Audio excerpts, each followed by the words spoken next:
안녕하세요. 오늘 여러분이 보내주신 자료, 이게 보니까요.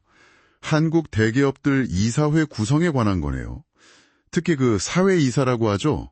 이분들 구성이 요즘 확 바뀌고 있다는 아주 흥미로운 분석입니다. 네, 안녕하세요.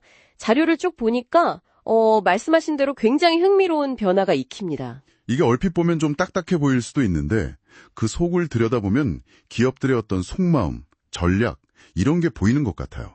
맞습니다. 뭐랄까 과거에 선호되던 특정 배경, 예를 들면 검찰 출신 같은 분들이 눈에 띄게 줄고요. 그 대신에 이제 실제 비즈니스 경험이 풍부한 그런 재계 출신 전문가들이 확 늘어나는 추세예요. 그게 가장 큰 흐름이군요. 네, 기업들이 이제 뭔가 보여주기식보다는 실질적인 전문성, 이걸 중요하게 보기 시작했다는 거죠. 강력한 신호입니다. 그럼 가장 먼저 눈에 띄는 거 역시 그 말씀하신 검찰 출신 사회이사. 이게 정말 많이 줄었네요. 그렇습니다. 작년만 해도 신규 선임 중에 한 16% 정도 됐었는데 올해는 이게 7.7%로 거의 반토막도 더 난 거죠. 와, 7.7%면 정말 급감했네요. 네, 이게 단순히 숫자만 줄었다기보다는 그 배경을 좀 봐야 하는데요. 아무래도 최근 검찰에 대한 사회적인 시선, 이런 분위기하고도 좀 관련이 있어 보이고요. 또 기업들이 예전처럼 법적 리스크 관리, 이런 것 외에 다른 역량을 더 중요하게 본다, 이렇게 해석할 수도 있겠습니다. 대통령실 출신은 아예 없었고요. 그러니까 예전엔 약간 방패막이, 그런 기대가 컸다면 이제는 좀 달라졌다는 거군요. 네, 그렇죠. 그런 역할에 대한 기대치가 낮아졌거나 아니면 다른 필요가 더 커졌거나 둘 다겠죠. 반대로 재계 출신은 이건 거의 폭발적으로 늘었네요. 17.7%에서 34.2% 거의 2배인데요. 맞습니다. 정말 눈에 띄는 증가세죠. 이게 처음으로 관료나 학계 출신보다 많아졌다는 점도 주목할 만합니다. 그럼 구체적으로 어떤 분야 전문가들이 많이 영입된 건가요? 재계 출신이라고 해도 되게 다양할 텐데요. 네. 특히 그 금융투자 쪽, 그러니까 M&A나 투자 전문가들 있지 않습니까? 그리고 또 하나는 기술 분야, AI, 배터리, 화학 이런 첨단 기술 전문가 영입이 아주 두드러져요. M&A랑 신기술이군요. 네. 예를 들어 SK그룹 같은 경우는 전 NH투자증권 사장 같은 분을 영입했고 현대위아는 AI 전문가, 롯데케미칼은 화학기술 전문가 이런 식으로요. 확실히 기업들이 지금 어디에 힘을 쏟으려는지 그 방향이 보이네요. M&A, 신사업, 기술혁신. 바로 그겁니다. 네. 기업들의 의지를 아주 명확하게 보여주는 대목이죠. 근데 이게 그룹별로 보면 또 온도차가 꽤 크더라고요.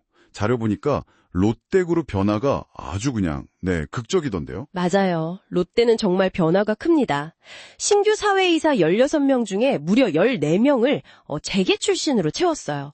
작년하고는 완전히 딴판이죠. 와, 16명 중에 14명이면 거의 다 바꾼 거네요? 그렇죠.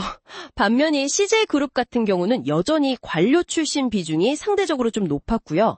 삼성은 또 기재부 출신 같은 관료 배경 인사를 선임하면서도 검찰 출신은 새로 안 뽑았어요.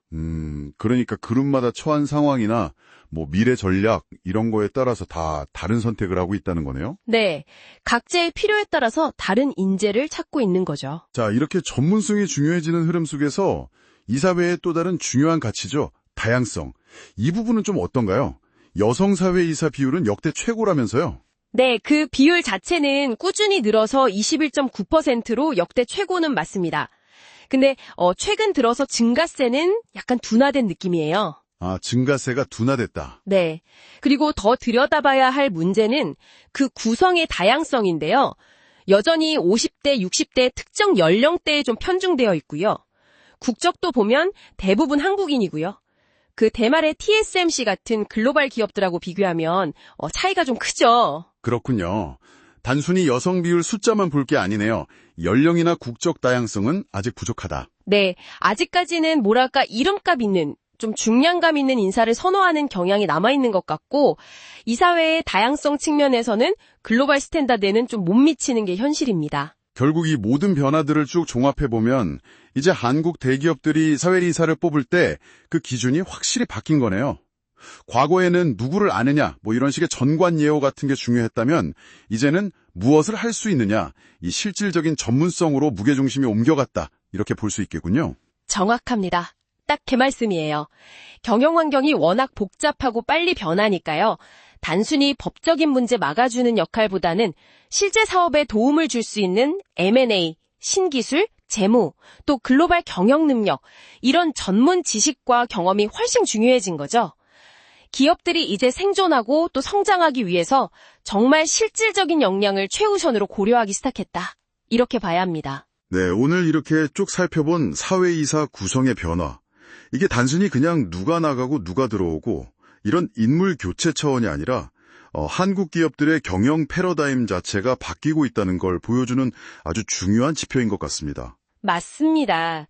앞으로 이렇게 전문성을 중시하는 방향으로 구성된 이사회가 그 기업들의 실제 의사결정 과정이나 또 장기적인 성과에는 어떤 영향을 미치게 될지 이걸 계속 주목해서 봐야 할 것 같아요. 네, 오늘 저희 분석이 여러분께서 한국 기업들의 어떤 속내 그리고 앞으로의 방향을 읽으시는데 조금이나마 도움이 되었기를 바랍니다. 마지막으로 이런 질문 한번 던져보고 싶네요. 이렇게 전문성 중심의 흐름이 점점 더 강해질수록 과연 기업의 사회적 책임이나 윤리 경영, 이 측면에서는 어떤 변화를 가져오게 될까요? 한 번쯤 생각해 보시면 흥미로울 것 같습니다.